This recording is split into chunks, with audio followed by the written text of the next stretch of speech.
রাহমাতুল্লাহ। কেমন আছেন সকলেই? বাহিরের ভাইয়েরা কেমন আছেন? রাস্তার ভাইয়েরা কেমন আছেন? ভালো আছেন? আসেন, রাস্তায় কেউ থাকবেন না, অল্প মাত্র কয়েক মিনিট কথা বলবো, একটু আসেন, কাছাকাছি বসে থাকেন। কোরআন এবং হাদিস থেকে গুরুত্বপূর্ণ যেগুলো আপনাদের প্রয়োজন আমি সেগুলোই বলবো, যেগুলো প্রয়োজন নাই এগুলো আমি বলতে আসি নাই, বলবো না ইনশাআল্লাহ। সকল ভাইকে আমি কাছাকাছি আসার জন্য বিশেষভাবে বিনীত অনুরোধ করছি। আপনারা চাইলে এই ভাইরাও আমার কাছে আসতে পারেন। কোরআন শুনতে হয় মজা করে, কি করে?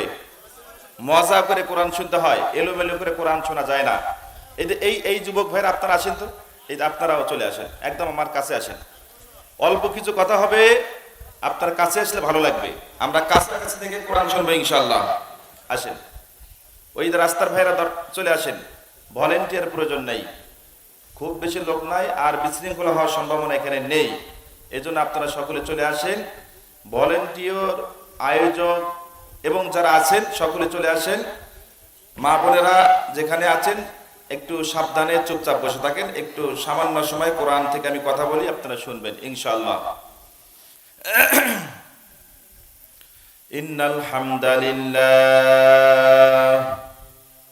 ইন্নাল হামদালিল্লাহি নাহমাদুহু ওয়া নাস্তাঈনুহু ওয়া নাস্তাগফিরুহু ওয়া নু'মিনু বিহি ওয়া নাতাওয়াক্কালু আলাইহি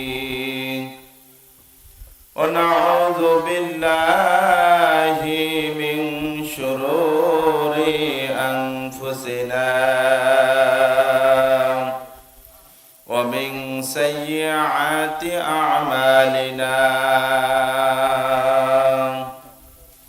من يهدي الله فلا مضل له ومن يضلله فلا هادي له. نشهد أن لا إله إلا الله وأشهد أن محمدا عبده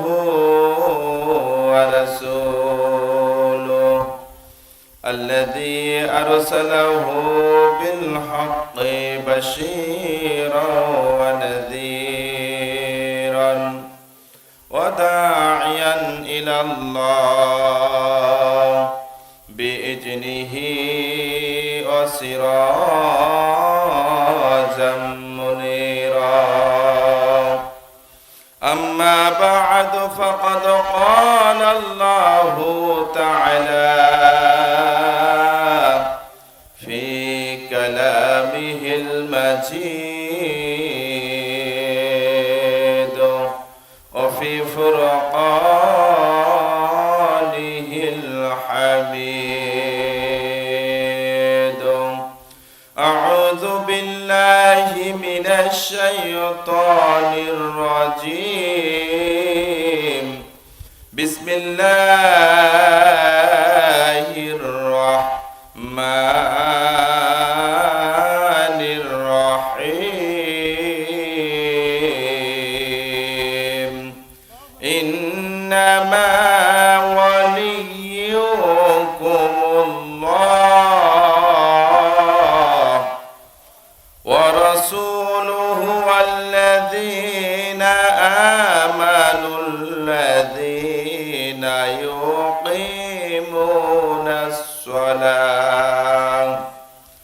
يقيمون الصلاة ويؤتون الزكاة وهم راكعون.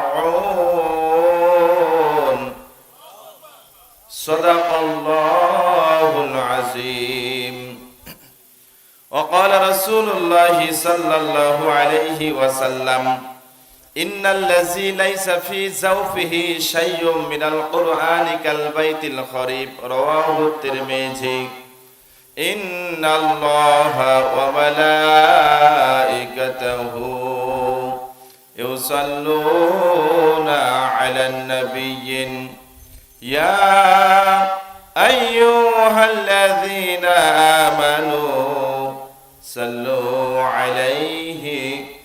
وسلموا تسليما আমরা সকলেই দরুদ ইব্রাহিম পাঠ করি আল্লাহুম্মা সাল্লি আলা মুহাম্মাদিন ওয়া আলা আলি মুহাম্মাদ কামা সাল্লাইতা আলা ইব্রাহিম ওয়া আলা আলি ইব্রাহিম ইন্নাকা হামিদুম মাজিদ আল্লাহুম্মা বারিক আলা محمد وعلى آل محمد كما باركت على إبراهيم وعلى آل إبراهيم إنك حميد مجيد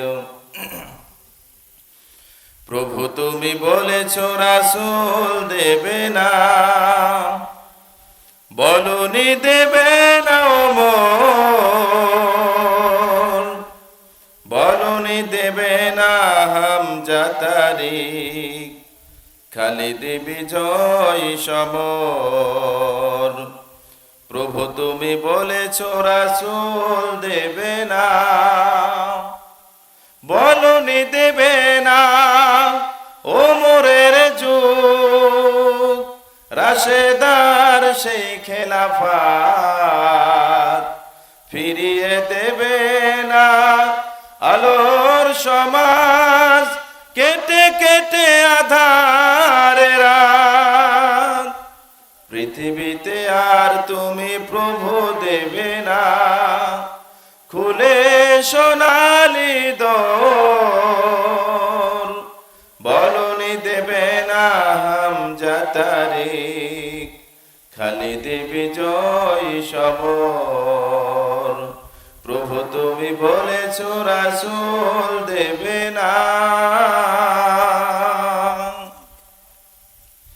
ঐতিহ্যবাহী শেরপুর গ্রামের যুব সমাজ কর্তৃক আয়োজিত শেরপুর হাজীগণের সম্মাননা উপলক্ষে ওয়াজ মাহফিল অধ্যকার মাহফিলের সম্মানিত সুযোগ্য সভাপতি জনাব আলহাজ মোহাম্মদ সাত্তারুল ইসলাম সাত্তার মন্ডল অবসরপ্রাপ্ত জয়েন্ট ডাইরেক্টর বাংলাদেশ ব্যাংক সহ সভাপতিত্ব করবেন জনাব আলহাজ মোহাম্মদ শাহিদুল ইসলাম শেরপুর আজকের মাহফিলের প্রধান অতিথি জনাব মোহাম্মদ আফজাল হোসেন হানজালা ভাই দ্বিতীয় বক্তা বিশেষ অতিথিবৃন্দ মঞ্চে উপবিষ্ট অত্র এলাকার সম্মানিত হাজীগণ আমার সামনে বসা ইসলাম প্রিয় আল্লাহ ভক্ত মুসলমান ভাই এবং বন্ধুগণ আলোচনার শুরুতে সকলকে সালাম আসসালামু আলাইকুম ওয়া রাহমাতুল্লাহ কেমন আছেন আপনারা ভালো লাগছে লাগবে ইনশাআল্লাহ ভালো লাগাতে হবে ইসলামকে ভালো লাগাতে হবে কোরআনকে ভালো লাগাতে হবে কি বলেন এজন্য কোরআনুল কারীমের মধ্যে রয়েছে শান্তি ইসলামের মধ্যে রয়েছে শান্তি আর দুনিয়াতে কোথাও শান্তি খুঁজে পাওয়া যায় না এজন্য শান্তি যদি আমরা পেতে চাই কোরআনের দিকেই আসতে হবে কি বলেন আল্লাহ পাক আমাদের কবুল করুন সকলে বলে আল্লাহুম্মা আমিন রবের শুকরিয়া জ্ঞাপন করছি যে রব্বে কারীম আপনাকে আমাকে সম্মানিত করেছেন আমরা মুসলমানের ঘরে জন্ম নিয়েছি কি বলেন আমরা সম্মানিত হয়েছি ইজ্জত প্রাপ্ত হয়েছি যে সময় গোটা পৃথিবীতে মুসলমানদের উপর নির্যাতন চলছে ফিলিস্তিনে গাজায় মুসলমানদেরকে মারতেছে আজকে আমরা ঈদ উদযাপন করলাম গাজার ছোট বাচ্চাকে কাছে ডেকে বলা হয় তোমাদের ঈদের কেনাকাটা কেমন হয়েছে গাজার ছোট ছোট বাচ্চাগুলো বলে এই ফিলিস্তিনের আকাশে ঈদের চাঁদ ওঠে না কথা বলেন ঠিক কিনা কত হৃদয় বিদায়ক ঘটনা এবং গল্প সম্মানিত ভাইয়ের আমার আল্লাহ পাক রব্বুল আলামিন ওই দিক থেকে আমাদের হেফাজত করেছেন সম্মানিত করেছেন এজন্য শুরুতেই রবের শুকরিয়া আমরা সকলেই বলি আলহামদুলিল্লাহ দরুদ এবং সালাম বর্ষিত হোক বিশ্ব মানবতার মুক্তির দিশারি আকায়ে নামদার তাজদারে মদিনা মুহাম্মদে মুস্তাফা আমরা সকলেই বলি সাল্লাল্লাহু আলাইহি ওয়াসাল্লাম আমরা দোয়া করছি তাদের জন্য। আমরা যারা এখানে আয়োজন করেছি, যারা বক্তা শ্রোতা অতিথি এসেছি, আমাদের পরিবার থেকে যারা ইন্তেকাল করেছেন, অনেক ভাই আব্বাকে হারিয়েছেন, মাকে হারিয়েছেন, সন্তান হারিয়েছেন, অনেকে আপনজনকে হারিয়েছেন, আমরা সবার জন্য দোয়া করব। কি বলেন? দোয়া করছি তাদের জন্য। বাংলার জমিনে যারা ইসলামের জন্য জীবনকে বিলিয়ে দিয়েছেন, স্বাধীনতার সার্বভৌমত্ব রক্ষার জন্য জীবনকে বিলিয়ে দিয়েছেন, 24-এর যুদ্ধে শহীদ আবু সাইদ আমাদের পীরগঞ্জের কৃতি সন্তান, বুকের ভিতর দারুণ ঝড়, বুক পেতেছি গুলিকর, বুক পেতে দিয়ে গুলি বুলেট গ্রহণ করার মধ্য দিয়ে পুনরায় এই বাংলাদেশ ফ্যাসিস্ট মুক্ত হয়েছে। কথা বলেন ঠিক কিনা? আল্লাহ পাক রব্বুল আলামিন শহীদ আবু সাইদ ভাই থেকে শুরু করে বাংলার সকল যোদ্ধা শহীদদেরকে আল্লাহ পাক রব্বুল আলামিন নাজাত দিয়ে জান্নাতের ফয়সালা করুন। সকলে বলি আল্লাহুম্মা আমিন। আর জোরে বলি আল্লাহুম্মা আমিন। ভাইয়ের আমার, সংক্ষেপে কিছু কথা বলবো। পবিত্র কালামুল্লাহ শরীফ, সূরা আল মায়দা। কোন সূরা? মায়দা, আয়াত নম্বর 55। একটি মাত্র আয়াত তেলাওয়াত করেছি। এই আয়াতের সংক্ষিপ্ত ব্যাখ্যা করার চেষ্টা করব ইনশাআল্লাহ। আমি যা কোরআনে আছে তাই বলবো, কোনো আউট কোনো কথা বলবো না, সরাসরি কোরআন থেকে কথা বলি। রাত 11:20, 19 বাজে, তো এই জন্য বেশি কথা বলা যাবে না। মাত্র 40 মিনিট কথা বলে 12টায় শেষ হবে ইনশাআল্লাহ। থাকবেন তো নাকি চলে যাবেন? আল্লাহ পাক রব্বুল আলামিন সে পর্যন্ত থাকার তৌফিক দান করুক। সকলে বলি আল্লাহুম্মা আমিন। সরাসরি কোরআন থেকে কথা। আল্লাহ পাক রব্বুল আলামিন এই জমিনের বুকে আপনাকে আমাকে পাঠিয়েছে এবং আমাদের হিসাব নেবে। কুরআনুল কারীমের মধ্যে আল্লাহ পাক রব্বুল আলামিন বলতেছেন, ওয়া মা খালাকাতুল জিন্না ওয়াল ইনসা ইল্লা লিয়াবুদুন। আল্লাহ রাব্বুল আলামিন বললেন, আমি জিন এবং ইনসান এই দুইটা সম্প্রদায়কে তৈরি করেছি কেবলমাত্র আমার গোলামের জন্য, আমার ইবাদতের জন্য। কিয়ামত দিবসে এই দুইটা সম্প্রদায়ের আমি হিসাব নেব কড়াই গন্ডাই, একদম বেছে বেছে পরিপূর্ণভাবে জাররা জাররা হিসাব আমি গ্রহণ করব। এই দুনিয়ার জমিনে যত সৃষ্টি রয়েছে সব সৃষ্টি হলে মানুষের কল্যাণে, জিন এবং ইনসান এই দুইটা জাতির কল্যাণে তৈরি করা হয়েছে। আবার কেবলমাত্র জিন এবং ইনসান এই দুইটা সম্প্রদায়কে তৈরি করা হয়েছে আল্লাহর গোলামের জন্য। জোরে বলেন, কার গোলামি? আল্লাহর গোলামের জন্য। আবার আল্লাহ পাক রব্বুল আলামিন বললেন, লিয়াবলুয়াকুম আইয়ুকুম আহসানু আমালা। সূরা মুলুকের মধ্যে আল্লাহ পাক বলতেছেন, আমি এই মানুষ এবং জিনকে সামান্য সামান্য করে সময় বেঁধে দিয়ে দুনিয়ার জমিনে পাঠিয়ে দিলাম। যাও যাও যাও, কিছু ভালো আমল সংগ্রহ করে নিয়ে আমার কাছে চলে আসো। কিয়ামত দিবসে যে আমল দিয়ে তোমরা নাজাত পেতে চাও। আমরা সকলে জান্নাত চাই কি চাই না? নাজাত চাই কি চাই না? আমাদের সামনে মৃত্যু আছে না নাই? কবর আছে না নাই? কবরে সকলকে যাওয়া লাগবে, মৃত্যুর স্বাদ সকলকে গ্রহণ করতে হবে। আল্লাহ পাক রব্বুল আলামিন সে কথা কোরআনুল কারীমে বলেছেন, কুল্লু নাফসিন যায়িকাতুল মাউত। প্রত্যেকটি প্রাণীকে মৃত্যুর স্বাদ গ্রহণ করতেই হবে। আবার আল্লাহ পাক রব্বুল আলামিন সূরা জুমার মধ্যে বলতেছেন, কুলিন্নাল মাউতাল্লাযী তাফিররু মিনহু ফাইন্নাহু মুলাকিকুম। মহান রব ঘোষণা দিচ্ছে, পালাচ্ছ কোথায়, যাচ্ছ কোথায়, যেখানে যাও না কেন, লুকাও না কেন, আমার মালাকুল মাউত তোমার সঙ্গে মোলাকাত করবেই। কি বলেন? মৃত্যু সবার আছে না নাই? এজন্য বন্ধুগণ, কবরে যেতে হবে। আল্লাহ পাক রব্বুল আলামিন বললেন, কবরে তোমাদের অবশ্যই যেতে হবে। কবরের মধ্যে মুনকার নাকির সওয়াল করবে, আমাদের প্রশ্ন করবে, জিজ্ঞাসা করবে। আমল যদি ভালো হয় আমরা নাজাত পাবো, আমল যদি খারাপ হয় যত সহজ প্রশ্ন করুক না কেন অ্যানসার কিন্তু দিতে পারবো। এজন্য আমল করার প্রয়োজন আছে না নাই? জোরে বলেন, আছে না নাই? একদিন মাটির ভিতরে হবে ঘর রে মন আমার, কেন বান্ধো দালান ঘর। কি বলেন? প্রাণ পাখি উড়ে যাবে পিঞ্জির ছেড়ে, ধরা ধামে সবই রবে, তুমি যাবে চলে। বন্ধু বান্ধব যত মাতা পিতা তারা সুত সকলই হবে তোমার পর, প্রেম আমার কেন বান্ধ দালান ঘর। কথা বলেন ঠিক কিনা? এই জন্য কবরে বাঁচার জন্য আমল করার প্রয়োজন আছে না নাই? চিল্লায় বলেন আছে না নাই? আমার মুসলমান ভাইরা, যুবক ভাইরা, একটু মগজ লাগান, কথাগুলো বোঝার চেষ্টা করুন। কবরের মধ্যে যখন মুনকার নাকির সওয়াল করবে, আমল যদি ভালো না হয়, দুনিয়ার বুকে আপনি যত সুন্দর করে মুনকার নাকিরের সওয়াল মুখস্থ করুন না কেন, কিয়ামতের ময়দানে আপনি উত্তর দিতে পারবেন? জোরে বলে পারবেন? বন্ধুগণ ভাইরা আমার, এই কবরের মধ্যে যখন লাশ রেখে আসা হয়, একটি ঘটনা বলি, সূরা মুলুকের তাফসীর করতে গিয়ে এই কথাগুলো চলে আসে। আমার মুসলমান ভাইরা, যুবক ভাইরা, যাদের কারণ কবরে আওয়াজ পৌঁছাচ্ছে, একটু মনোযোগ দেন, কথাগুলো বুঝে নেন, মগজটা খাটান, একটু শোনেন। আমার মুসলমান ভাইরা, যুবক ভাইরা, কবরের মধ্যে লাশ রেখে আসা হলো। এবার লাশ রাখার পর দুইজন ফেরেশতা চলে আসবে, মুনকার এবং নাকির। এই দুইজন ফেরেশতা কবরের মধ্যে প্রবেশ করলেন, করার পর দেখলেন এই কবরের মধ্যে লাশ খুঁজে পাওয়া যাচ্ছে না। কবরের মধ্যে লাশ নাই, লাশ না, একটা হলুদ রঙের পাখি শুয়ে আছে। মুনকার এবং নাকির দুইজন ফেরেশতা ওই পাখিকে ডাক দিয়ে বলে, ও পাখি, এই কবরের মধ্যে একটু আগে অমুক গ্রাম অমুকের সন্তান, যাকে এই কবরের মধ্যে রাখা হয়ে গেল, সে কোথায় গেল, লাশ কোথায়? এবার হলুদ রঙের পাখিগুলো রাগ হয়ে বলবে, তোমার যত কথা আছে আমার সঙ্গে শেয়ার করো, আমরা ওই লাশ তোমার সামনে হস্তান্তর করব না। ভাইয়ের আমার, এবার বন্ধুগণ, এই পাখিগুলো বিরক্ত হবে, এই মুনকার নাকিরের কথার কারণে বিরক্ত হয়ে যাবে।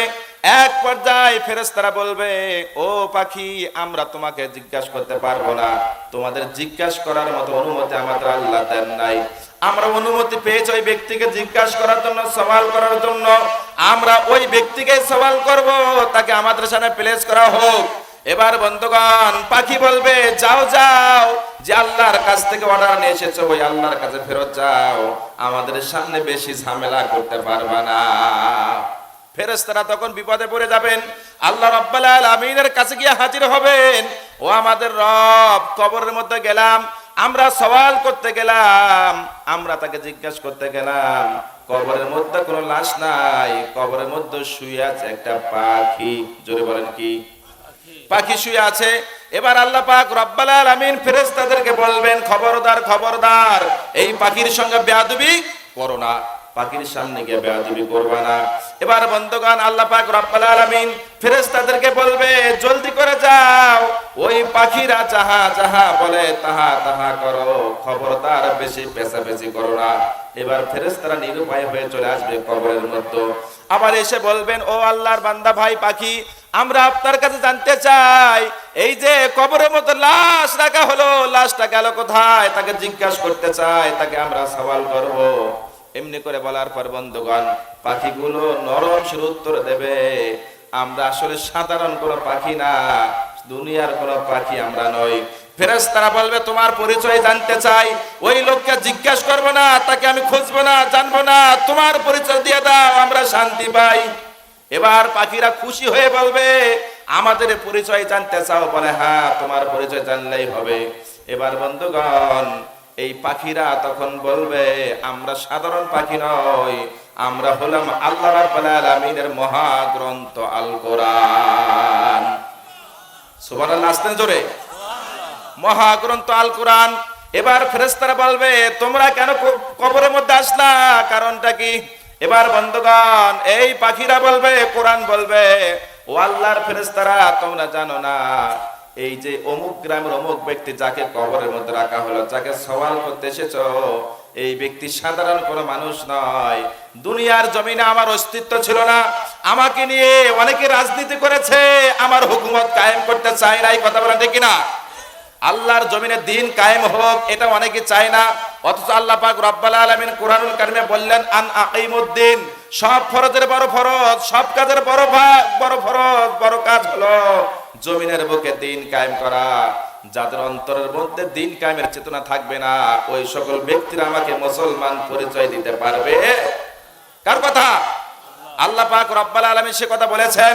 এবার বন্ধুগণ, পাখিগুলো বলবে, ও ফেরেশতা, যখন দুনিয়ার জমিনে আমাদের কেউ ছিল না, কেউ আমাদের ইজ্জত করে নাই, সম্মান করে নাই, এমন সময় আল্লাহর এই গোলাম আমাকে নিয়ে বুকের মধ্যে লালন করেছে, ধারণ করেছে।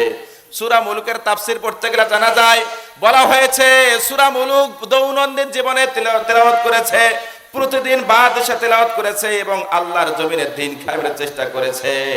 দুনিয়ার জমিনে আমরা কোরআন ছিলাম একদম নাজেহাল, অবহেলিত ব্যক্তি, আমাদের অস্তিত্ব রাখে নাই, কিন্তু আল্লাহর এই গোলাম আমার ইজ্জতকে ক্ষুণ্ণ হতে দেয় নাই। এজন্য আজকে দুনিয়ার জমিনে যখন আমাদের কেউ ছিল না, তখন এই ব্যক্তি আমার সম্মান ইজ্জত রক্ষা করেছে। আজকে কবরের মধ্যে আসার পর কবরের মধ্যে তার সঙ্গে কেউ নাই, কথা বলেন ঠিক কিনা? কবরে কি কেউ পাবেন? কাউকে কেউ থাকবে? কবরে কি করে রবে একা একা, ভাবো কবরে কি করে রবে একা একা। অন্ধকারে বাতি নাই, বন্ধ ঘরে সাথী নাই, তোমার প্রিয়া দেবে না তোমারে দেখা, কবরে কি করে রবে একা একা, কথা বলেন ঠিক কিনা? বালিশ নাই, মশারি নাই, কেমন করে ঘুমাবে ভাই, নাই এয়ার কন্ডিশনের ঠাই, নাই হিটার পাখা, নির্জন নিরালা নিজুমে, শীত গরমে একই রুমে, নির্জন নিরালা নিজুমে, শীত গরমে একই রুমে, থাকতে হবে একা একা, বিধাতার লেখা, কবরে কি করে রবে একা একা, বলো কবরে কি করে রবে একা একা। আমার মুসলমান ভাইরা, যুবক ভাইরা, কবরের মধ্যে কোনো সঙ্গী নাই, বাতি নাই, আলো নাই, বাবা মা স্ত্রী পুত্র কেউ যাবে না, একা একা কবরের মধ্যে থাকা লাগবে, কথা বলেন ঠিক কিনা? এই জন্য বন্ধুগণ, কুরআনুল কারীম বলতেছেন, এই হলুদ পাখি বলতেছে দুনিয়ার জমিনে এই ব্যক্তি আমার সম্মান দেখিয়েছে, ইজ্জত দেখিয়েছে, কবরের মধ্যে তার সঙ্গী নাই, আলো নাই, বাতাস নাই, কেউ নাই, আমরা একে বন্ধু হিসেবে গ্রহণ করেছি। কিয়ামত পর্যন্ত আমি কুরআনুল কারীম বন্ধু হয়ে বন্ধুর পাশে থাকবো। যত সওয়াল আছে, যত প্রশ্ন আছে, অত্যাচার আছে, আমাদের উপর হয়ে যাবে, আমার বন্ধুকে কোনো কষ্ট পেতে দেব না। সুবহানাল্লাহ, আসতে বলেন। এত বড় সুসংবাদ দিলাম, সুবহানাল্লাহ বলে না? আলহামদুলিল্লাহ। চলবে আলোচনা? চলবে, চলবে। খারাপ লাগতেছে? এখন টেস্টে ছিলাম এতক্ষণ, আমি যতটুকু বললাম, এই যে আয়াত আমি তেলাওয়াত করেছি, এটার ভূমিকাটা ছিল এই আলোচনাগুলো। এখন আমি সরাসরি তাফসিরে যাই, যাওয়া যাবে? টেস্টে কি বললেন? চলে? চলে? তাহলে আলোচনা করা যাবে, কি বলেন? এখন তাহলে শুরু করি। অল্প সময়, মাত্র 30 মিনিট কথা বলবো। কেউ নড়বেন না, উঠবেন না, যাবেন না, একটু মনোযোগ দেন। আল্লাহ পাক রব্বুল আলামিন কুরআনুল কারীম সূরাতুল মাইদা, কোন সূরা? চিল্লায় বলেন, কোন সূরা?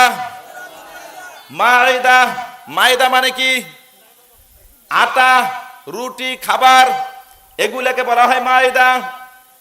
সূরার নামকরণ করা হয়েছে, এই সূরার মধ্যে খাবার বিষয়ে আলোচনা রয়েছে, এই জন্য বলা হয় মাইদা। এরপর নাজিলের প্রেক্ষাপট, এই আয়াতগুলো নাজিল হলো কখন, কিভাবে, আপনারা কি শুনতে চান? এই আয়াত নাজিল হয়েছে, আল্লাহ পাক রব্বুল আলামিন কুরআনুল কারীমের মধ্যে যে আয়াতগুলো দিয়েছে, প্রত্যেকটি আয়াতের নাজিলের প্রেক্ষাপট রয়েছে, বিভিন্ন প্রেক্ষাপটে বিভিন্ন বিষয় নিয়ে নাজিল হয়েছে, কথা বলেন ঠিক কিনা? দীর্ঘ 23 বছরে বিশ্বনবীর জিন্দেগিতে এই কোরআন নাজিল হয়। এর মধ্যে থেকে অন্যতম একটি সূরা, সেটা হলো সূরাতুল মাইদা।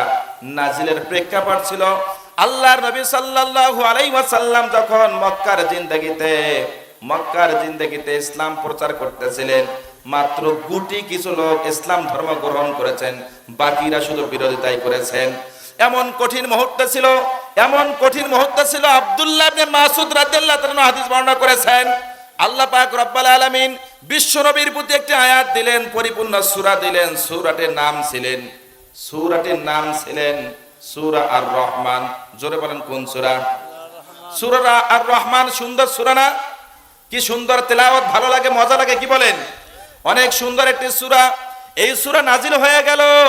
আব্দুল্লাহ ইবনে মাসউদ বলতেছেন, আমি যখন ছোট মানুষ, একদম ছোট মানুষ, মেধা শক্তি ছিল প্রখর মেধা, আল্লাহর নবীর কাছে সূরা রহমান সম্পূর্ণ সূরা নাজিল হলেন। আল্লাহর নবী সূরাটা একবার তেলাওয়াত করলেন। ছোট মানুষ আব্দুল্লাহ ইবনে মাসউদ পাশে বসা ছিলেন। আল্লাহর নবীর মুখ দিয়ে একবার শোনার সঙ্গে সঙ্গে সম্পূর্ণ সূরা মুখস্থ করে ফেললেন ছোট আব্দুল্লাহ ইবনে মাসউদ। জোরে বলে সুবহানাল্লাহ। বিশ্বনবী বললেন, আব্দুল্লাহ ইবনে মাসউদ আমার কাছে সূরা এসেছে, আমি পড়লাম। আব্দুল্লাহ বলে, ইয়া রাসূলুল্লাহ, আমার সম্পূর্ণ সূরা মুখস্থ হয়েছে। বিশ্বনবী বললেন, আমাকে শোনাও। ছোট মানুষ আব্দুল্লাহ ইবনে মাসউদ বিশ্বনবীকে সম্পূর্ণ সূরা তেলাওয়াত করে শোনালেন, সম্পূর্ণ সূরা তেলাওয়াত করে শোনালেন। বিশ্বনবী তার মুখ দিয়ে এই সূরা শোনার পর খুশি হলেন, আনন্দিত হলেন। ছোট মানুষ আব্দুল্লাহ ইবনে মাসউদকে বুকের মধ্যে জড়ায় নিলেন। আব্দুল্লাহ ইবনে মাসউদের জন্য দোয়া করলেন, আল্লাহ তোমার সম্মান ইজ্জত অনেক অনেক গুণে বৃদ্ধি করে দেখ। জোরে বলে আল্লাহুম্মা আমিন। আব্দুল্লাহ ইবনে মাসউদ ছোট সূরা মুখস্থ করার পর, ছোট বাচ্চা মুখস্থ করার পরে বাড়ির দিকে দৌড়াচ্ছে আর সূরা রহমান তেলাওয়াত করতেছেন। তেলাওয়াত করে আর যায়, তেলাওয়াত করে আর যায়। বাইতুল্লাহ শরীফের পার্শ্ববর্তী এলাকায় আবু জাহাল তৎকালীন সময়ে সবচেয়ে বড় কাফের মুনাফিক ছিলেন। এই বড় কাফের বাইতুল্লাহ শরীফের পাশে বসে আছেন। ছোট বাচ্চা আব্দুল্লাহ ইবনে মাসউদ এই সূরা তেলাওয়াত করতেছে আর যাচ্ছে, আনন্দে আত্মহারা হয়ে যাচ্ছেন। এবার আব্দুল্লাহ ইবনে মাসউদের কানের মধ্যে বিশ্বনবী সাল্লাল্লাহু আলাইহি ওয়াসাল্লামের পক্ষ থেকে জ্ঞান কোরআন শরীফের তেলাওয়াত আব্দুল্লাহ ইবনে মাসউদের কণ্ঠে শ্রবণ করেছেন। শোনার পর আব্দুল্লাহ ইবনে মাসউদ কোরআন শরীফ পড়ে আর যায়। এবার আবু জাহেল দূর থেকে আব্দুল্লাহ ইবনে মাসউদকে বললেন, এই বৎস এদিকে আসো। আব্দুল্লাহ ইবনে মাসউদ ছোট বাচ্চার কাছাকাছি আসলেন। আসার পর বন্ধুগণ বললেন, তুমি এতক্ষণ কি তেলাওয়াত করলা? ছোট বাচ্চা আব্দুল্লাহ ইবনে মাসউদ বলে, আমি আল্লাহর পক্ষ থেকে কোরআন নাজিল হয়েছে বিশ্বনবীর প্রতি একটু আগে, আমি সেটা মুখস্থ করেছি, সেটা পড়তে পড়তে বাড়ির দিকে যাচ্ছি। এবার বন্ধুগণ আব্দুল্লাহ ইবনে মাসউদ যখন বললেন, আবু জাহেল এই বড় কাফেরটা বললেন, আমার সামনে একটু পড়ো দেখি কত সুন্দর করে পড়তে পারো। আব্দুল্লাহ ইবনে মাসউদ আনন্দে আত্মহারা হয়ে আউযু বিল্লাহি মিনাশ শাইতানির রাজিম বিসমিল্লাহির রহমানির রহিম বলেছেন।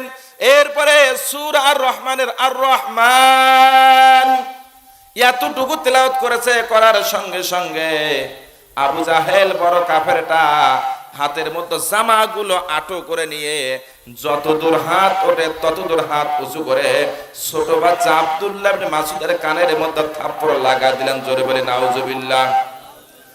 এক থাপ্পড়ে বিশ্বনবীর প্রিয় সাহাবা, বিশ্বনবীর প্রিয় আদরের সাহাবা আব্দুল্লাহ ইবনে মাসউদের কানটা ফেটে গেল, কান দিয়ে রক্ত আসা শুরু হয়েছে।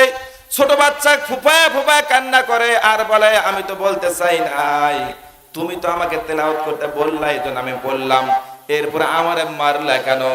আব্দুল্লাহ ইবনে মাসউদ ছোট বাচ্চা কান্না করে, কান দিয়ে রক্ত পড়ে। এবার আবু জাহেল বলে, যদি বেশি কথা বলো আবারও থাপড়াবো। এবার ভয়ের কারণে ছোট বাচ্চা ফুপাইতে ফুপাইতে চোখের পানি মুছতে মুছতে বিশ্বনবীর দরবারে গিয়ে হাজির। বিশ্বনবীকে বলতেছেন, ইয়া রাসূলুল্লাহ, আমি তো তার সামনে কোরআন শরীফ পড়তে চাই নাই, আমি সূরা রহমান তেলাওয়াত করতে করতে বাড়ির দিকে যাচ্ছিলাম। এই আবু জাহেলটা আমার ডাক দিয়ে বলল, আমার সামনে একটু তেলাওয়াত করো। আমি তখন আনন্দের সহিত তেলাওয়াত শুরু করলাম। যেমনি শুরু করেছি, আবু জাহেল আমার কানের পর্দা ফেটে দিয়েছে। রাসূল, আমি বিচার চাই। আল্লাহর নবী আব্দুল্লাহ ইবনে মাসউদকে বুকের মধ্যে আবার নিলেন। আব্দুল্লাহ ইবনে মাসউদ, কষ্ট পেও না, হতাশ হয়ো না, লা তাহজান, তোমাকে এই আবু জাহেল কষ্ট দিয়েছে, আল্লাহ পাক রব্বুল আলামিন এর প্রতিশোধ নেবেন। কথা বলেন ঠিক কিনা?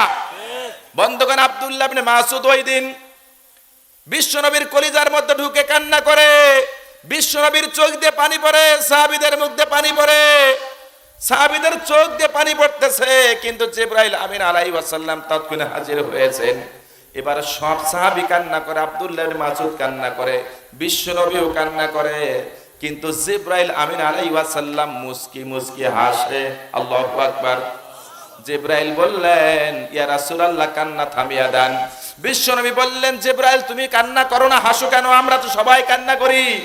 জিবরাইল বললেন, আজকে উত্তর দেব না, সময় মতো